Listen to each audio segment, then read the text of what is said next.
제21대 대통령 선거 본투표가 이제 하루 앞으로 다가왔습니다. 국민의힘 김문수 후보는 윤석열 전 대통령처럼 선거 전날 제주를 찾아 지지를 호소했는데요. 4.3 평화공원 참배에서는 유족들의 반발을 사기도 했습니다. 김항섭 기자입니다. 대선을 하루 앞두고 4.3 평화공원을 찾은 국민의힘 김문수 대선 후보. 유족들은 입구에서부터 손팻말을 들고 4.3을 공산폭동이라고 주장한 김 후보의 방문을 거부했습니다. 빨갱이 공산당 집단이 이렇게 폭동이라 하지 않습니까? 그렇게 해놓고 어딜 참배한단 말입니까? 김 후보는 별다른 대꾸 없이 위령탑까지 이동했지만 이번에는 다른 유족이 사과를 요구하며 참배를 막아섰습니다. 한 한마디 하고 오세요. 앞에 너무 가려요.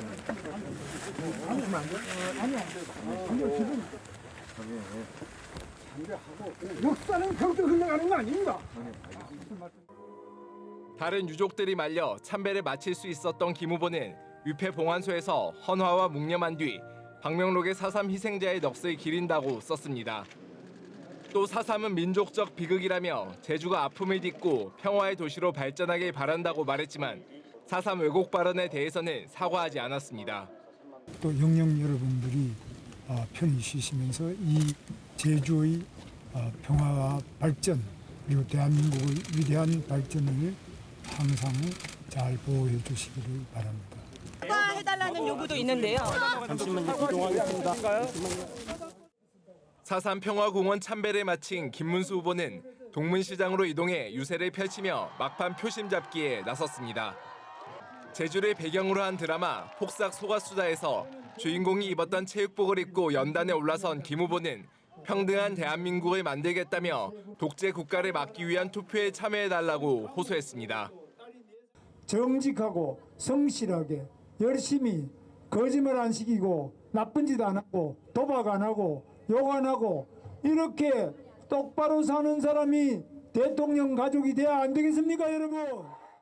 제주에서 유세를 시작한 김문수 후보는 부산과 대구, 대전을 거쳐 서울까지 국토종단 유세를 벌이며 막판 지지층 결집을 호소했습니다. MBC 뉴스 김항섭입니다. 제주 MBC는 대선 후보의 제주 방문에 맞춰 주요 공약을 분석해 보도했습니다. 오늘 제주를 방문한 김문수 국민의힘 대선 후보는 제주 지역 첫 번째 공약으로 미래 신산업 육성을 약속했습니다. 특히 찬반 갈등이 심한 제주 제2공항은 차질 없이 추진하겠다고 밝히고 4.3 해결을 위해 유족을 위한 의료 복지 시스템 확충을 강조했습니다. 김문수 후보의 공약을 송원일 기자가 정리했습니다. 김문수 국민의힘 대선 후보가 내놓은 제주 지역 첫 번째 공약은 제주의 미래 신산업을 육성하겠다는 것입니다. 이를 위해 제주 첨단과학기술단지에 AI 스타트업 클러스터를 조성하고 서귀포 헬스케어 타운에는 국내외 바이오 기업의 연구소 유치와 체류형, 휴양형 의료 관광을 위한 기반 시설 구축을 약속했습니다.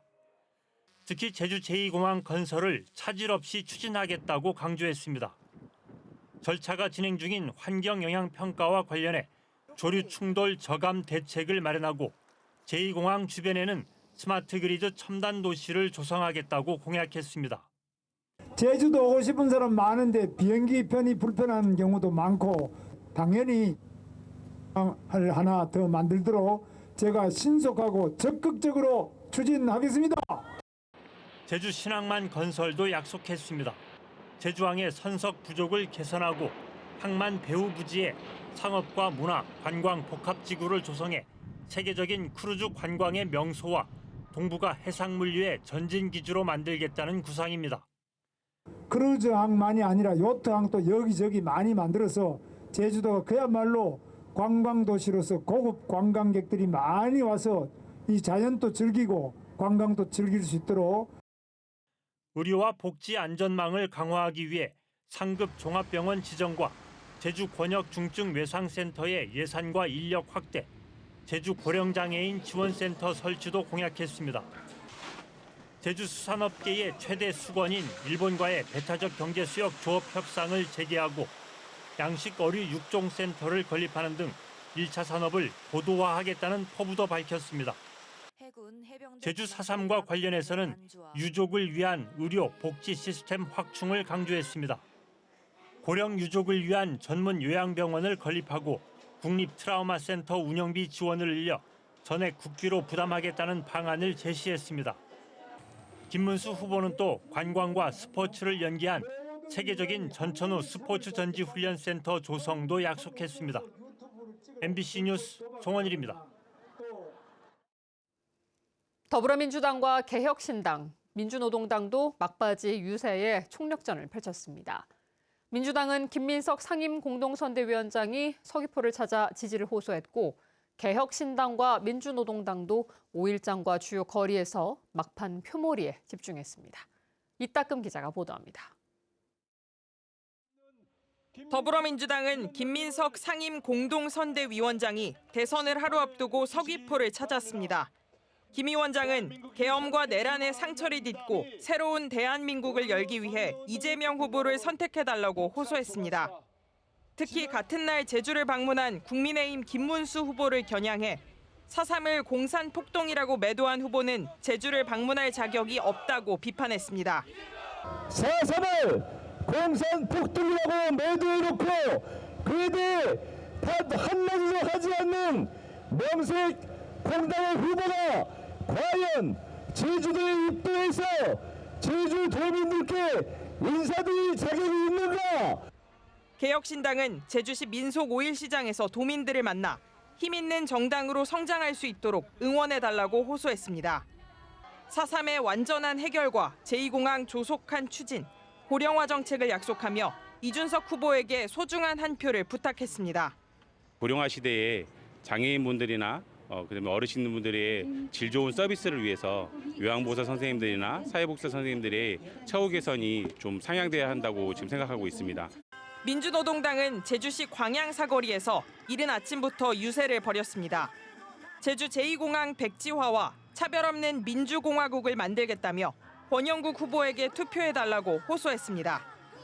지난 3차 토론회까지 민주노동당에게 전해줬던 표는 사표가 아닌 생표로 우리의 이야기를 유일하게 했던 후보임을 확인했습니다. 권영국 후보의 손을 굳게 잡아주십시오. 짧지만 치열했던 선거전이 마무리되면서 이제 유권자의 선택만 남았습니다. MBC 뉴스 이따금입니다. 제주도 선관위는 대통령 선거 투표와 관련해 유의사항을 발표하고 투표 인증샷은 투표소 밖에서 촬영해야 한다고 당부했습니다. 또 기표소 안에서 투표용지를 촬영하거나 투표용지를 훼손해서는 안 되며 유권자 본인의 실수로 기표를 잘못한 경우 투표지를 다시 교부받을 수 없습니다. 특히 선관위는 투표소 안에서 소란을 피우는 등 투표소 내 질서를 어지럽히는 행위에 대해서는 경찰과 협조해 강력 대응할 예정입니다. 최근 제주 시내 중학교 교사가 숨진 채 발견된 사건과 관련해 교육청의 책임도 있다는 이야기가 나오고 있습니다. 학생의 가족이 교육청에 민원을 제기한 뒤 엿새 만에 교사가 숨진 채 발견됐는데 그동안 뭘 했냐는 질문에 교육청은 명확한 답변을 내놓지 못하고 있습니다. 조인호 기자입니다. 출석과 학교 생활에서 문제를 일으킨 중학생을 지도했던 교사 현승준 씨. 중학생의 누나는 현 씨가 자신의 동생에게 폭언을 했다며 지난달 16일 밤 제주도 교육청에 전화를 걸어 민원을 제기했습니다.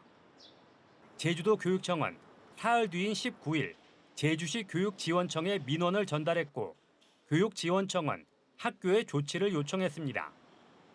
다음 날인 20일 교장이 학생의 누나와 통화했고 22일 새벽 현 씨는 유서를 남긴 채 숨진 채 발견됐습니다. 도의회에서는 교육청이 민원을 접수한 뒤 엿새 동안 소극적으로 대응했다는 지적이 잇따랐습니다. 5월 16일에서 20일까지 6일 동안에 좀 타이밍을 놓쳤다 하는 거 있지 않습니까? 학교나 교육청이나 이 사건에 대해서 실질적으로 행동하고 현장에 가봐가지고 한 내용이 없어요. 교육청은 민원을 받자마자 출동하지 못한 점을 후회한다면서도 어쩔 수 없었다고 밝혔습니다. 학교에서 감당이 안 되는 거는 저희들이 그 다음에 통합민원팀에서 바로 출동을 합니다. 근데 이번 사건은 저희들이 그런 것을 확인하기도 전에 일이 발생함으로 인해서 교육청은 학교에서 민원 대응팀을 운영하는 매뉴얼을 지켰냐는 기자들의 질문에 대해서는 명확한 답변을 하지 않았습니다. 민원 대응팀에서 어떤 이야기를 했는지는 지금 경찰 수사 사안 중이기 때문에 그렇게 밝히기 어려운 점이 있음을 참고해 주시면 고맙겠습니다. 최근 제주 지역에서 숨진 또 다른 교사도 민원에 시달렸다는 주장이 나오고 있는 가운데 교육청은 교사 설문조사를 실시해 민원 대응 시스템을 정비하겠다고 밝혔습니다. MBC 뉴스 조은우입니다. 제주 MBC가 연속 보도한 서귀포시 체육회 한 종목협회장의 여성 직원 성추행 사건과 관련해 제주도가 후속 조치에 나섰습니다. 김양보 제주도 문화체육교육국장은 정례 브리핑을 통해 제주시 서귀포시와 함께 제기된 협회 회장의 비위와 징계와 관련해 제도 개선을 위한 회의를 열겠다고 밝혔습니다. 또 재발 방지를 위해 문화체육관광부 스포츠윤리센터 지역사무소 유치를 위해 중앙부처와 적극적인 협력에 나서겠다고 말했습니다. 이 협회장은 지난 2023년 9월 서귀포 시내 한 단란주점에서 여성 직원을 성추행한 혐의 등으로 검찰에 넘겨졌습니다. 제주에서 처음으로 지카 바이러스 감염 환자가 발생했습니다. 제주도에 따르면 감염 환자는 지난달 중순 9일 동안 인도네시아에 다녀왔으며 현지에서 모기에 물려 감염된 것으로 추정되고 있습니다. 방역당국은 환자 거주지 주변 등의 모기를 채집해 지카 바이러스를 검사하고 방제 작업을 벌이고 있습니다. 제3급 법정 감염병인 지카 바이러스는 감염된 순모기에 물리면 잠복기를 거쳐 발진과 발열, 근육통 등이 나타나고 임신 중 감염되면 기형을 일으킬 수 있어 주의해야 합니다. 2016년 이후 국내 환자는 40명이며 이 중 39명이 해외에서 감염됐습니다. 여자친구에게 흉기를 휘두르고 살해하려 한 20대가 경찰에 구속됐습니다. 제주 서부경찰서는 지난달 25일 낮 12시쯤 제주시 연동에 있는 자신의 집에서 여자친구에게 흉기를 휘두르고 목을 조른 20대 남성을 살인 미수 등의 혐의로 구속해 검찰에 넘겼습니다. 이 남성은 현장에서 도망쳐 나온 피해자의 신고로 경찰에 붙잡혔는데 경찰은 이별 통보에 화가 나 범행을 저지른 것으로 보고 있습니다. 착한 가격 업소에서 네이버페이로 결제하면 최대 20%의 포인트가 적립됩니다. 제주도는 도내 착한 가격 업소 가운데 음식업종 245곳에서 네이버페이로 10,000원 이상 결제하면 포인트 2,000원을 적립해준다고 밝혔습니다. 당초 5월 한 달 동안만 운영할 예정이었지만 착한 가격 업소 이용 활성화와 지역 물가 안정을 위해 운영 기간을 연말까지 연장했습니다. 한편 네이버 지도에서 제주도 착한 가격 업소를 검색하면 업소 정보를 확인할 수 있습니다. 제주도 개발공사가 국내 대형 마트에 대한 삼다수 유통 판매권을 민간에 넘기기로 했습니다. 개발공사는 새로운 삼다수 도외 유통 위탁 판매사 선정 입찰을 앞두고 현재 개발공사가 갖고 있는 국내 대형마트와 기업형 슈퍼마켓 유통 권한을 위탁 판매 업체에 넘기기로 했습니다. 이에 따라 개발공사는 도내 유통권과 온라인 자사몰 유통권만 갖게 돼 위탁 판매 비율이 90%까지 늘어날 전망입니다. 새로운 위탁 판매사 선정 입찰은 오는 5일부터 24일까지 이루어지는데 계약 기간은 내년부터 4년입니다. 제주도가 하반기 공공근로사업 참여자 1,572명을 모집합니다. 근무 기간은 다음 달부터 12월까지 최대 5개월이며 18살 이상 제주도민이면 지원할 수 있고 저소득층과 장애인, 장기 실직자 등을 우선적으로 선발합니다. 선발이 되면 제주도와 행정시 산하 공공기관에서 환경 정화 사업과 정보화, 공공서비스 지원 등에 배치됩니다. 자세한 내용은 제주도와 양 행정시 누리집 공고문에서 확인할 수 있습니다. 초고령 사회 노인 돌봄의 핵심 인력인 장기 요양 요원의 처우 개선 등을 위해 사업장 실태 조사 주기가 단축됩니다. 제주도의회 송창권 의원은 제주도 장기 요양 요원 처우 개선과 지위 향상에 관한 조례 일부 개정안을 대표 발의했습니다. 개정안에는 요양요원의 근무 환경 등에 대한 실태조사 주기를 기존 5년에서 3년으로 단축하고 전문성 향상을 위한 교육제도 신설, 읍면지역 근무를 위한 지원 조항을 신설하는 내용 등이 포함됐습니다. 뉴스데스크 제주였습니다. 고맙습니다.